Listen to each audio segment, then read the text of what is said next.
Vocações tardias é o assunto. Foi solicitado esse assunto pelo Matheus, lá de São Paulo, que vai para o seminário em breve, tem 28 anos.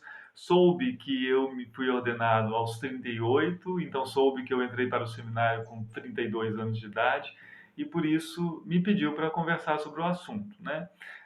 Fazendo algumas observações, dando alguns conselhos. Bom, vamos lá. Primeiro, eu quero tratar dessa expressão vocação tardia. Ela não deve ser entendida como expressando algo negativo. Eu digo assim, cheguei tarde lá. E com isso eu quero dizer cheguei atrasado. Não é nesse sentido que eu uso a expressão vocação tardia. Pelo menos não quero que você entenda assim. Por quê? Porque não há nada de anormal, de irregular em uma pessoa desejar servir no ministério com a idade um pouco mais avançada.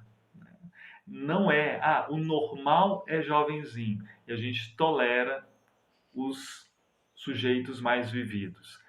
Não é assim, porque na perspectiva bíblica não há nada que indique que é um jovenzinho que é o candidato ideal para o ministério. E não há realmente, absolutamente nada. Se a gente pensa no chamado que Jesus faz para os seus discípulos, se a gente pensa nas qualificações de bispos e diáconos, nada indica que, em primeiro lugar, está se pensando em jovenzinhos. Né? Talvez alguém vai dizer assim, até pelo contrário. Mas vamos lá. Na verdade, eu conheço pastores exemplares que foram para o seminário bem jovens, 17, 18 anos, e também pastores exemplares que foram para o seminário já mais vividos. Não é assim também, que o bom é nessa idade, o bom é nessa idade, nada disso. Bom, explicado isso, entenda-se a expressão vocação tardia como neutra, simplesmente indicando que a pessoa foi para o seminário com mais idade. Agora, né, quando surge essa conversa, nem sempre há uma neutralidade total sobre o assunto. Há pessoas que vêm com certas ressalvas, com certas suspeitas. Isso de a pessoa dizer assim, quero ir para o seminário com uma idade um pouco mais avançada. Provavelmente isso se deva a uma questão cultural. Há algumas décadas entendia-se que, em geral, não só na igreja, mas em geral, as pessoas deveriam escolher sua profissão, sua ocupação, lá pelos 17, 18 anos, e seguir isso por toda a vida. Isso era o normal.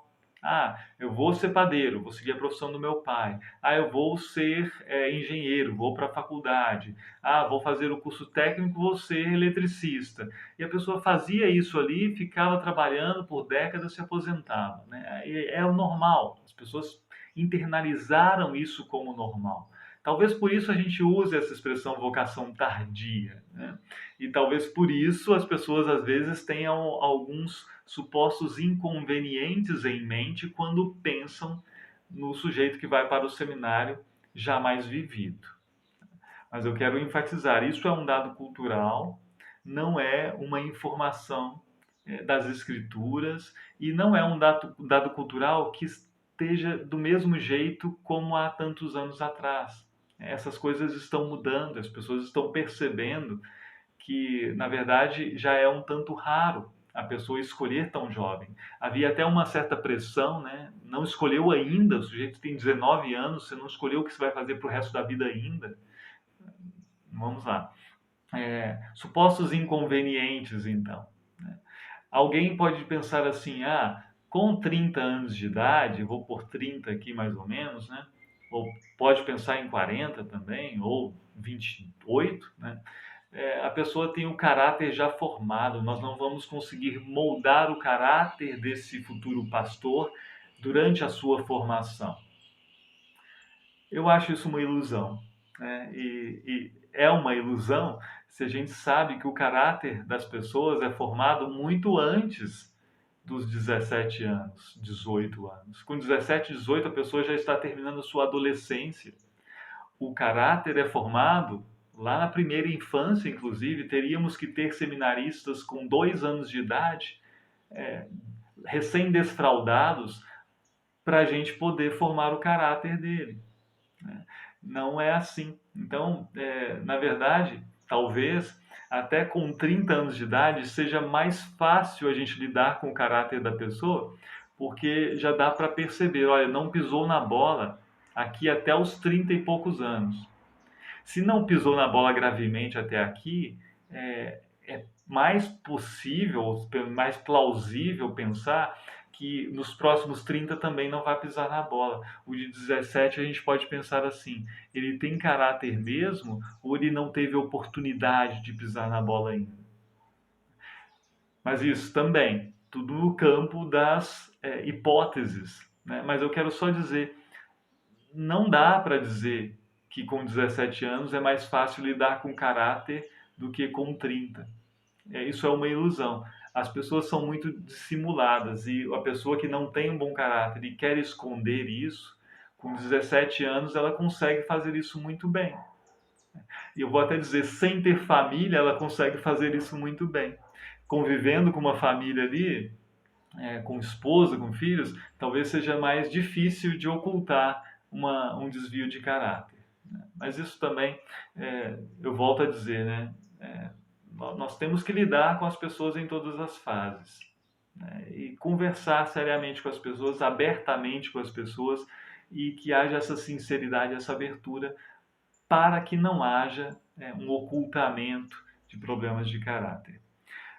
Outra suspeita que pode surgir é sobre a sinceridade do desejo de ser pastor. Alguém olha assim, há 30 anos já foi jornalista, já trabalhou com feira e agora quer ser pastor. Será que não é porque não deu certo nessas outras ocupações?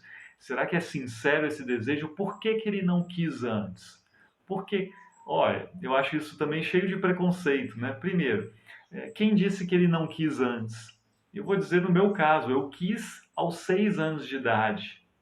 Então, a pessoa pode ter querido antes, até lá com 17, junto com outros, né, de 17 que foram para o seminário, mas ela não percebeu a possibilidade. Ela não viu viabilidade financeira, não viu viabilidade, não teve incentivo de ninguém, né, não foi orientada pelo pastor. Por algum motivo ela não foi. Isso pode acontecer. Mas pode acontecer também de que lá aos 17 anos, essa pessoa não estava tão envolvida com a igreja e não percebeu que era um caminho realmente que ela queria. E ela participou da igreja mais ativamente lá aos 25 anos, e aí ela ouviu o evangelho de tal forma que isso chegou ao seu coração e ela falou assim: é isso que eu quero para a vida inteira, é isso que eu quero fazer.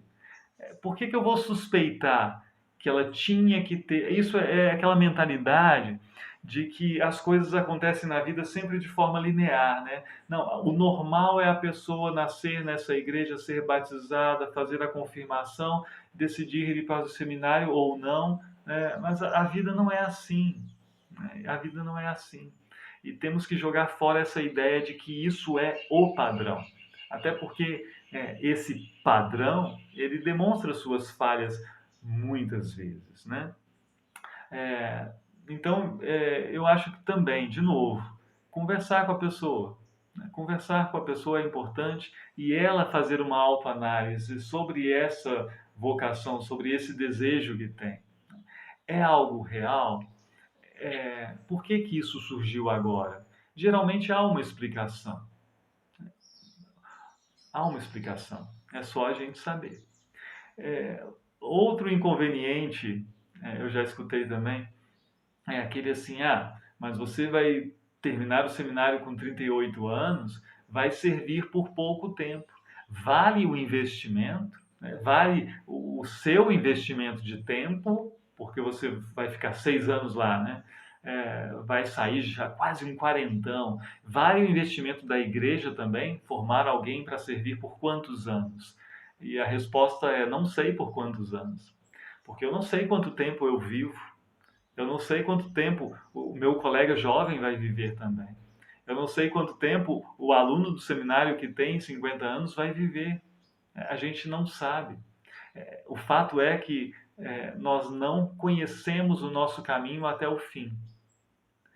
Pode ser que uma pessoa que saia do seminário com 50 anos de idade, com 54 anos de idade, vamos supor assim, vá servir como pastor ordenado numa congregação até os 70. Eu conheço pastores na ativa com mais de 70 anos de idade. Mas vamos pensar, se ele serve até os 70, 16 anos de ministério, e quem diz que ele não vai viver até os 90? Talvez não, claro, não trabalhando, né, como pastor em tempo integral, mas ajudando, edificando a igreja com a sua reflexão teológica. Por que não? E quem disse que o jovem que se forma lá com seus 21 anos vai permanecer no ministério até o final? Quem disse que ele não vai ter problema de saúde, que ele não vai desistir dessa caminhada, que ele não... A gente não sabe, né? A gente não sabe. Talvez seria estranho se a gente dissesse assim, todos os seminaristas vão para o seminário com 60 anos de idade. Aí talvez fosse bem estranho, porque, né, do ponto de vista logístico, não ia ser muito realmente. Mas que haja alguns, não é problema nenhum. Eu acho que, inclusive, aí eu deixo de falar disso simplesmente e digo que eu acho que é uma bênção que haja no seminário a convivência de seminaristas de gerações diferentes. Eu acho que essa convivência enriquece os mais jovens e enriquece os mais velhos também. Inclusive porque no trabalho da igreja, né, é estritamente necessário que haja essa interação entre pessoas de gerações diferentes. O pastor com os outros, inclusive. O pastor com pessoas mais velhas, muitas vezes, e o pastor com pessoas muito mais jovens. Essa ideia que às vezes tem na igreja, né? Eu vou ser bom para trabalhar com jovem porque eu sou jovem. Eu queria contar para esse seminarista, né? Você não vai ficar jovem por muito tempo. E você vai continuar tendo que trabalhar com jovem. É muito necessário que a gente saiba lidar com pessoas de gerações diferentes. Até porque quando você sai do seminário aos 21, você já não é o mesmo jovem da mesma geração daquele que está na sua congregação com 14, 15 anos, né? São perspectivas diferentes no nosso tempo. Muito bem. Eu acho que é uma bênção, então, essa convivência. Já disse que há pastores exemplares e que se formaram, né, a partir de fases diferentes da sua vida. E eu quero enfatizar que é necessário, isso sim, para qualquer fase da vida, uma conversa muito sincera para averiguar essa vocação, esse desejo, essa convicção.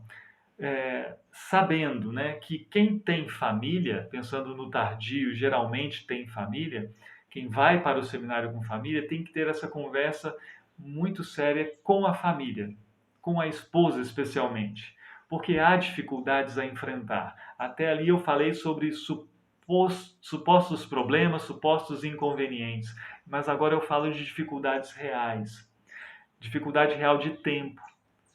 Quem vai jovem para o seminário, muito jovem e solteiro, dedica-se ao estudo e não tem muito trabalho pela frente, né? Arruma o seu quarto, nada mais além disso. Mas quem vai com família continua sendo pai, continua sendo marido e precisa equilibrar a vida acadêmica com isso. Vai ser cobrado exatamente como é cobrado o jovem solteiro que não precisa lavar o seu prato e vai ter que viver a sua vida familiar com uma dedicação. Então, muita seriedade, muito cuidado e muita conversa antes e durante a formação, né? Cuidem da família e não tenham essa vergonha de abrir o coração para a esposa também e pedir ajuda mesmo, né? Pedir compreensão. E a esposa não tenha também vergonha de pedir para conversar, né? Inclusive com o apoio de outras pessoas.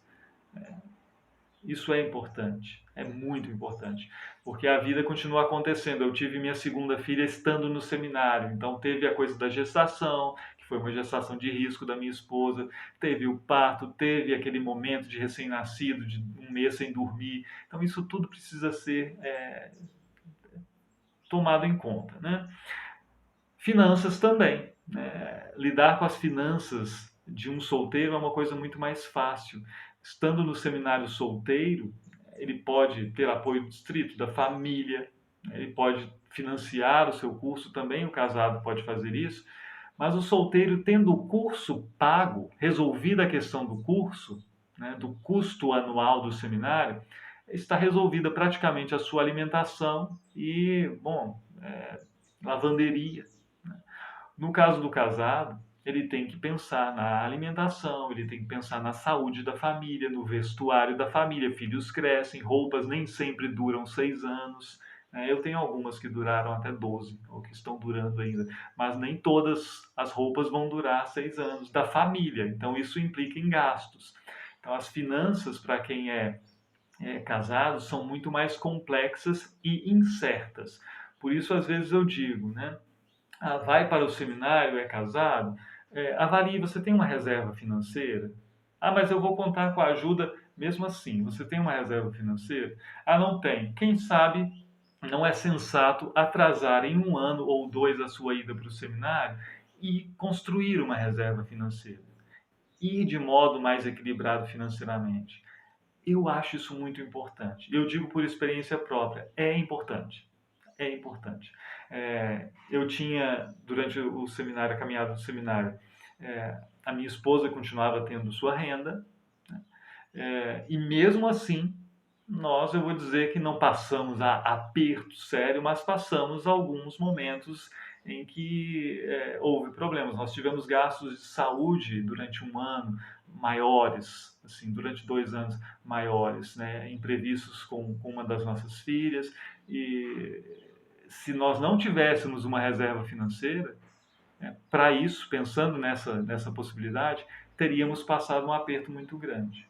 Então, pense, né? Equilibrem as contas antes de ir para o seminário. Acho que isso é muito importante. Outra dificuldade muito comum é a falta de traquejo para o estudo. A pessoa às vezes ficou muito tempo sem estudar formalmente e às vezes até informalmente, muitos anos sem ler livros. Se você é assim, cultive o hábito do estudo antes de ir para o seminário. Aproveite o tempo de preparatório para o seminário para isso. Fez o preparatório, leu teologia e disse assim: que enfado, eu não gosto disso. Não vá para o seminário ainda. O seminário não vai, me perdoe, né, os meus chefes do seminário lá, mas o seminário não consegue fazer alguém que detesta estudar em 2 meses tomar gosto para a coisa. Não dá. Então, vamos cultivar esse gosto junto ao pastor, junto à congregação, junto aos livros da preparação, antes de ir para o seminário. É importante gostar de estudar, é importante querer estudar, ter disponibilidade para isso, disposição. Mesmo assim, para quem ficou muito tempo sem estudar, mesmo querendo, pode haver dificuldades com escrita, pode haver dificuldades com o uso do computador, com uma série de coisas, né? Então, esteja disposto a vencer esses obstáculos também. É claro que lá o jovenzinho também pode ter dificuldade com isso. A gente sabe que o ensino médio hoje em dia tem uma qualidade em muitos lugares muito duvidosa, né? Então também o jovenzinho precisa ouvir isso, né? Aprenda a gostar de estudar, esteja disposto a vencer essa barreira. É preciso. Isso vai desanimar as pessoas de irem para o seminário. Se não tem vontade de estudar, de aprender a estudar, não tem disposição para isso, eu vou dizer, é bom que desanime mesmo. Agora, se tem vontade, vai valer muito a pena. Estude, dedique-se, tome gosto para a coisa e vá, e caminhe. E quem tem realmente esse desejo de ser pastor, não é uma dificuldade do estudo, de criar esse hábito de vida intelectual que vai desanimá-lo. Eu tenho certeza disso. Eu acho que em todos os casos é preciso muita sinceridade, muita seriedade na reflexão sobre o chamado, essa vocação. Chamado é um termo que a gente vai usar mais para frente, né, para o chamado da congregação, mas essa vocação, ela precisa ser pensada de forma muito séria. Entendam todos, né? Ser pastor não é a única forma de servir na igreja. Há formas necessárias, louváveis, importantíssimas para a igreja, para homens, inclusive, servirem na igreja, como bons pais, como bons membros da congregação, como pessoas que atuam como diáconos, como diretoria, na Liga de Leigos, nas ligas de leigos. Nós temos homens trabalhando nas congregações, trabalhando na igreja de forma exemplar e dedicada. Ser pastor não é o único caminho. É um caminho importantíssimo, especial, que eu valorizo, eu amo ser pastor, mas não é o único jeito de servir na igreja. Isso precisa ser conversado também. Eu quero ser pastor porque eu quero servir muito na igreja. Não é a única forma. Avalie se realmente é o caminho para você. E se for o caminho para você, isso vale para jovens, mais jovens e já mais maduros também, entenda que é uma responsabilidade muito grande. Não pise na bola. Né? Não pise na bola. Tenha isso em mente. E se alguém fizer tropeçar a um destes pequeninos que creem em mim, seria melhor para esse que uma grande pedra de moinho fosse pendurada ao seu pescoço e fosse afogado na profundeza do mar. Isso é sério. Se vai para o ministério, vá sabendo disso. Não é para pisar na bola. Não é para causar escândalo. É para servir.